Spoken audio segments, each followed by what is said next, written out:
ได้หนอยันนำไปยี่มั่วลงไปหัว resilience rhythm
សំលុយតាំងពីឆ្នាំមុនបើសិនមានញីអូនមានប្រពន្ធមួយ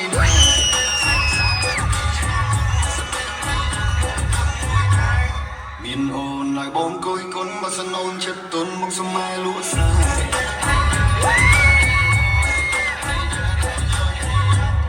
ញ៉ែមែនបងញ៉ែបានមុនចង់បដាក់ទុននឹងចង់នៅសែកែ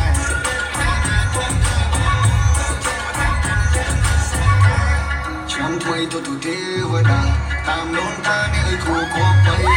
ចំនាងមិនរងនឹងត្រឹមសាយើងមិនគិតឆ្នាំថ្មីហើយស្រងជតាជោគយាយមហូបពេញទៅកូកាកូឡាក៏ថ្មីសង្កានមានជ័យសេរីបងសង្កានឆ្នាំថ្មីទេវតា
Pangatalo no, your resilience rhythms